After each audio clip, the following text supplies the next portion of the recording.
Barnaby Rudge, A Tale of the Riots of '80, by Charles Dickens. Chapter 39.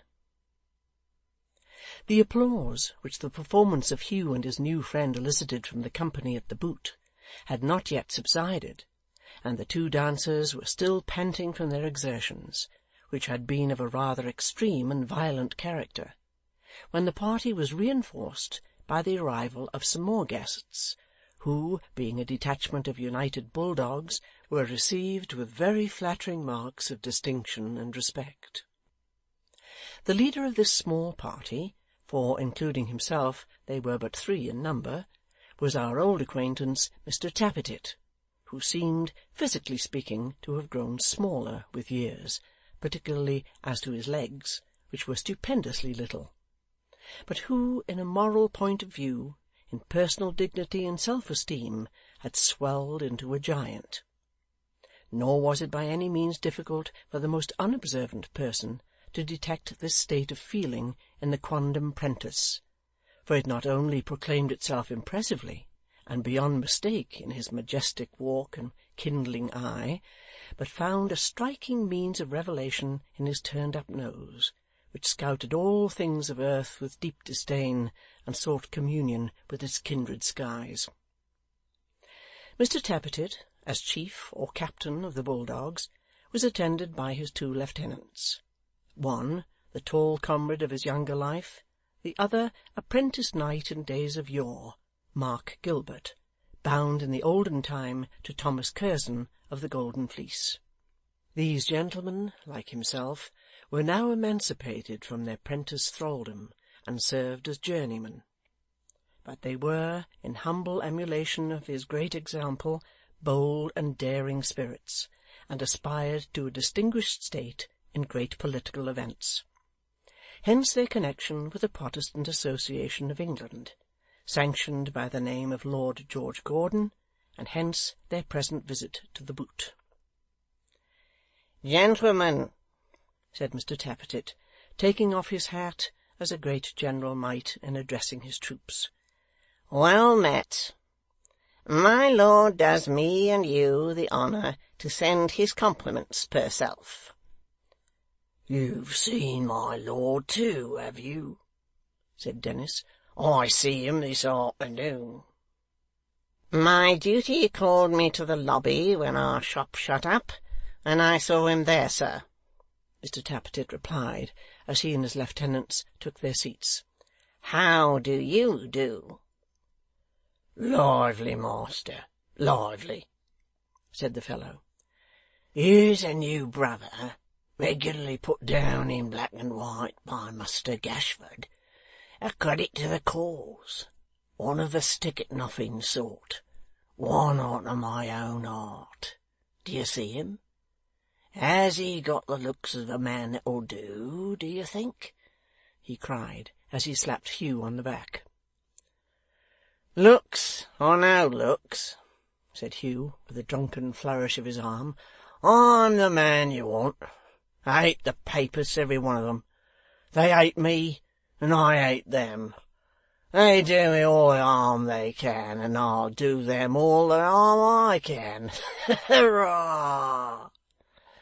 "Was there ever," said Dennis, looking round the room, when the echo of his boisterous voice had died away, "was there ever such a game, boy?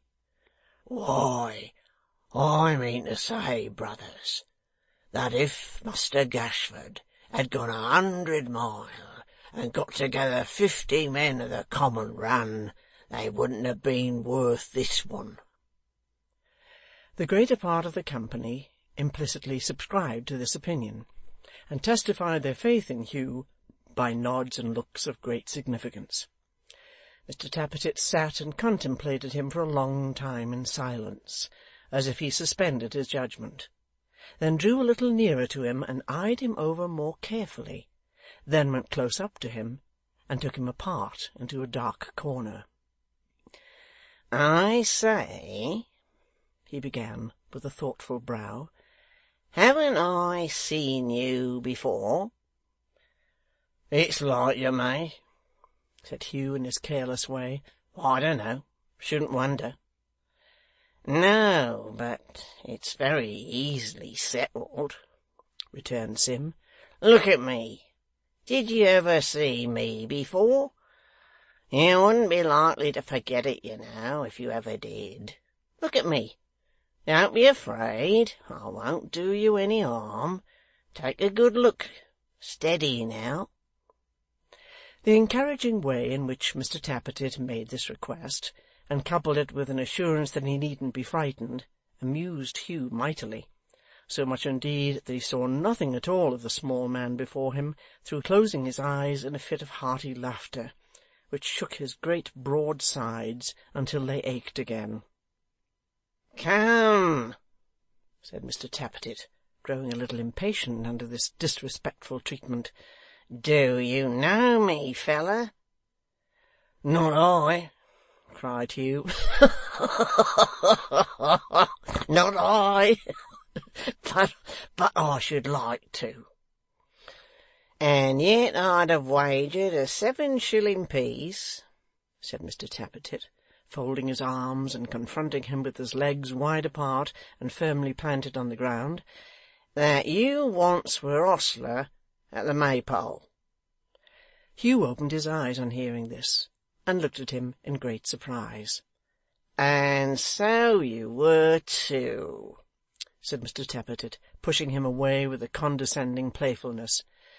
When did my eyes ever deceive, unless it was a young woman?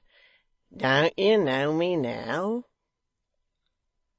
Why, it an't, Hugh faltered. An't it? said Mr Tappertit. Are you sure of that? You remember G. Varden, don't you? Certainly Hugh did, and he remembered D. Varden too, but that he didn't tell him. You remember coming down there, before I was out of my time, to ask after a vagabond that had bolted off, and left his disconsolate father a prey to the bitterest emotions, and all the rest of it, don't you? said Mr Tappertit. of course I do, cried Hugh, and I saw you there. Saw me there? said Mr Tappertit. Yes, I should think you did see me there. The place would be trouble to go on without me. Don't you remember my thinking you liked the vagabond, and on that account going to quarrel with you, and then finding you detested him worse than poison, getting to drink with you? Don't you remember that? To be sure, cried Hugh. Well, and are you in the same mind now? said Mr Tappertit. Yes, roared Hugh. You speak like a man, said Mr Tappertit, and I shake hands with you. With these conciliatory expressions he suited the action to the word, and Hugh meeting his advances readily, they performed the ceremony with a show of great heartiness.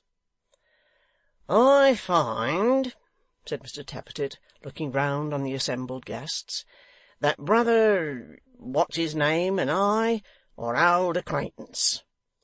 You never heard anything more of that rascal, I suppose, eh? Not a syllable, replied Hugh. I never want to. I don't believe I ever shall. He's dead long ago, I hope. It's to be hoped, for the sake of mankind in general, and the happiness of society, that he is, said Mr Tappertit, rubbing his palm upon his legs, and looking at it between whiles. Is your other hand at all cleaner? Much the same. Well, I'll owe you another shake. I suppose it done, if you've no objection. Hugh laughed again, and with such thorough abandonment to his mad humour, that his limbs seemed dislocated, and his whole frame in danger of tumbling to pieces. But Mr Tappertit, so far from receiving this extreme merriment with any irritation, was pleased to regard it with the utmost favour, and even to join in it, so far as one of his gravity and station could, with any regard to that decency and decorum which men in high places are expected to maintain. Mr Tappertit did not stop here, as many public characters might have done, but calling up his brace of lieutenants, introduced Hugh to them with high commendation, declaring him to be a man who, at such times as those in which they lived, could not be too much cherished. Further, he did him the honour to remark that he would be an acquisition of which even the United Bulldogs might be proud. And finding upon sounding him that he was quite ready and willing to enter the society, for he was not at all particular, and would have leagued himself that night with anything or anybody for any purpose whatsoever, caused the necessary preliminaries to be gone into upon the spot. This tribute to his great merit delighted no man more than Mr. Dennis, as he himself proclaimed with several rare and surprising oaths, and indeed it gave unmingled satisfaction to the whole assembly. "Make anything you like of me," cried Hugh, flourishing the can he had emptied more than once. "Put me on any duty you please. I'm your man. I'll do it. Here's my captain. Here's my leader. Let him give me the word of command, and I'll fight the whole Parliament House single-handed, or set a lighted torch to the King's throne itself." With that he smote Mr. Tappertit on the back with such violence that his little body seemed to shrink into a mere nothing, and roared again until the very foundlings near at hand were startled in their beds. In fact, a sense of something whimsical in their companionship seemed to have taken entire possession of his rude brain. The bare fact of being patronized by a great man whom he could have crushed with one hand, appeared in his eyes so eccentric and humorous that a kind of ferocious merriment gained the mastery over him, and quite subdued his brutal nature. He roared, and roared again, toasted Mr. Tappertit 100 times, declared himself a bulldog to the core, and vowed to be faithful to him to the last drop of blood in his veins. All these compliments Mr. Tappertit received as matters of course, flattering enough in their way, but entirely attributable to his vast superiority. His dignified self-possession only delighted Hugh the more, and in a word, this giant and dwarf struck up a friendship which bade fair to be of long continuance, as the one held it to be his right to command, and the other considered it an exquisite pleasantry to obey. Nor was Hugh by any means a passive follower, who scrupled to act without precise and definite orders. For when Mr. Tappertit mounted on an empty cask, which stood by way of rostrum in the room, and volunteered a speech upon the alarming crisis then at hand, he placed himself beside the orator, and though he grinned from ear to ear at every word he said, threw out such expressive hints to scoffers in the management of his cudgel, that those who were at first the most disposed to interrupt became remarkably attentive, and were the loudest in their approbation.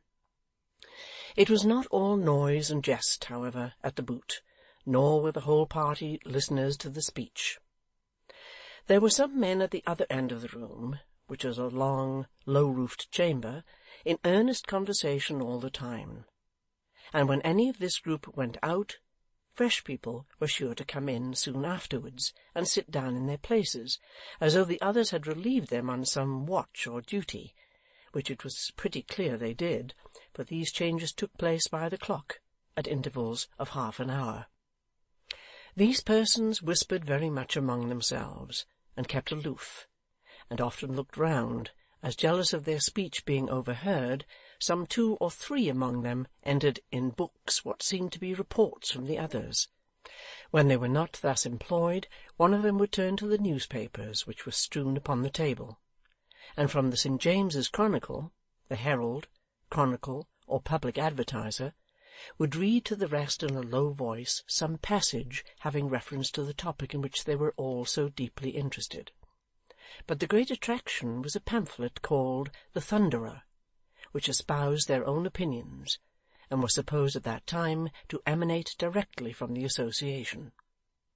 This was always in request, and whether read aloud to an eager knot of listeners, or by some solitary man, was certain to be followed by stormy talking and excited looks.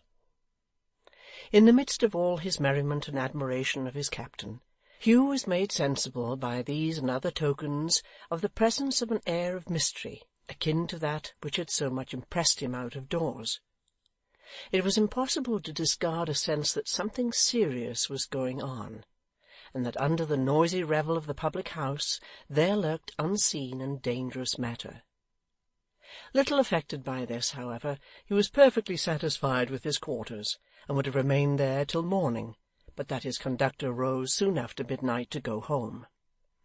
Mr Tappertit, following his example, left him no excuse to stay, so they all three left the house together, roaring a no-popery song, until the fields resounded with a dismal noise. "Cheer up, captain," cried Hugh, when they had roared themselves out of breath. "Another stave." Mr Tappertit, nothing loath, began again, and so the three went staggering on, arm in arm, shouting like madmen, and defying the watch with great valour. Indeed, this did not require any unusual bravery or boldness, as the watchmen of that time, being selected for the office on account of excessive age and extraordinary infirmity, had a custom of shutting themselves up tight in their boxes on the first symptoms of disturbance, and remaining there until they disappeared. In these proceedings, Mr Dennis, who had a gruff voice and lungs of considerable power, distinguished himself very much, and acquired great credit with his two companions. "What a queer fellow you are," said Mr Tappertit. "You are so precious sly and close. Why don't you ever tell what trade you're of?" "Answer the captain instantly," cried Hugh, beating his hat down on his head. "Why don't you ever tell what trade you're of?"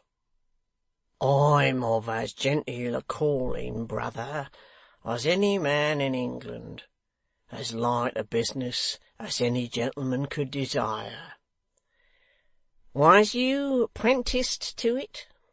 asked Mr Tappertit. "No, natural genius," said Mr Dennis. "No 'prenticing. It come by nature. Muster Gashford knows my calling. Look at that hand of mine. Many and many a job that hand has done with a neatness and dexterity never known afore. When I look at that hand," said Mr Dennis, shaking it in the air, "and remember the elegant bits of work it has turned off, I feel quite melancholy to think it should ever grow old and feeble, but such is life." He heaved a deep sigh as he indulged in these reflections, and putting his fingers with an absent air on Hugh's throat, and particularly under his left ear, as if he were studying the anatomical development of that part of his frame, shook his head in a despondent manner, and actually shed tears. "You're a kind of artist, I suppose, eh?" said Mr Tappertit. "Yes," rejoined Dennis. "Yes, I may call myself a artist, a fancy workman. Art improves natur. That's my motto." "And what do you call this?" said Mr Tappertit, taking his stick out of his hand. "That's my portrait atop," Dennis replied. "Do you think it's like?" "Why, it's a little too handsome," said Mr Tappertit. "Who did it? You?" "I," repeated Dennis, gazing fondly on his image. "I wish I had the talent. That was carved by a friend of mine as is now no more. The very day afore he died, he cut that with his pocket knife from memory. 'I'll die game,' says my friend, 'and my last moment shall be dewoted to making Dennis's picter.' That's it." "That was a queer fancy, wasn't it?" said Mr Tappertit. "It was a queer fancy," rejoined the other, breathing on his fictitious nose, and polishing it with the cuff of his coat. "But he was a queer subject altogether. A kind of gipsy. One of the finest stand-up men you ever see. He told me some things that will startle you a bit, did that friend of mine, on the morning when he died. You were with him at that time, were you? Said Mr Tappertit. Yes, he answered, with a curious look. I was there. Oh, yes, certainly I was there. He wouldn't have gone off half as comfortable without me. I had been with 3 or 4 of his family under the same circumstances. They were all fine fellows. They must have been fond of you, remarked Mr Tappertit, looking at him sideways. I don't know that they was exactly fond of me, said Dennis with a little hesitation, but they all had me near 'em when they departed. I come in for their wardrobes too. This very handkercher that you see round my neck belonged to him that I've been speaking of. Him as did that likeness. Mr Tappertit glanced at the article referred to, and appeared to think that the deceased's ideas of dress were of a peculiar and by no means an expensive kind. He made no remark upon the point, however, and suffered his mysterious companion to proceed without interruption. These smalls, said Dennis, rubbing his legs, these very smalls, they belong to a friend of mine that's left off sich encumbrances for ever. This coat, too, I've often walked behind his coat in the street, and wondered whether it would ever come to me. This pair of shoes have danced a hornpipe for another man afore my eyes, full 6 times at least. And as to my hat, he said, taking it off and whirling it round upon his fist, Lord, I've seen this hat go up Holborn on the box of a hackney coach. Ah, many and many a day. You don't mean to say their old wearers are all dead, I hope? Said Mr Tappertit, falling a little distance from him as he spoke. Every one of 'em, replied Dennis. Every man Jack. There was something so very ghastly in this circumstance, and it appeared to account in such a very strange and dismal manner for his faded dress, which, in this new aspect, seemed discoloured by the earth from graves, that Mr Tappertit abruptly found he was going another way, and, stopping short, bade him good night with the utmost heartiness. As they happened to be near the Old Bailey, and Mr Dennis knew there were turnkeys in the lodge with whom he could pass the night, and discuss professional subjects of common interest among them before a rousing fire and over a social glass, he separated from his companions without any great regret, and warmly shaking hands with Hugh, and making an early appointment for their meeting at the Boot, left them to pursue their road. That's a strange sort of man, said Mr Tappertit, watching the hackney coachman's hat as it went bobbing down the street. I don't know what to make of him. Why can't he have his smalls made to order, or wear live clothes at any rate? He's a lucky man, Captain, cried Hugh. I should like to have such friends as his. I hope he don't get 'em to make their wills, and then knock 'em on the head, said Mr Tappertit, musing. But come, the United Bees expect me, on... What's the matter? I quite forgot, said Hugh, who had started at the striking of a neighbouring clock. I have somebody to see to-night. I must turn back directly. The drinking and singing put it out of me head. It's well I remembered it. Mr Tappertit looked at him as though he were about to give utterance to some very majestic sentiments in reference to this act of desertion, but as it was clear from Hugh's hasty manner that the engagement was one of a pressing nature, he graciously forbore, and gave him his permission to depart immediately, which Hugh acknowledged with a roar of laughter. Good night, Captain, he cried. I'm yours to the death, remember.' 'Farewell,' said Mr Tappertit, waving his hand. 'Be bold and vigilant.' 'No popery, captain!' roared Hugh. 'England in blood first!' cried his desperate leader, whereat Hugh cheered and laughed, and ran off like a greyhound. 'That man will prove a credit to my corps,' said Simon, turning thoughtfully upon his heel. 'And let me see. In an altered state of society, which must ensue if we break out and are victorious, when the locksmith's child is mine, Miggs must be got rid of somehow, or she'll poison the tea kettle one evening when I'm out. He might marry Miggs if he was drunk enough. It shall be done. I'll make a note of it.' Chapter 39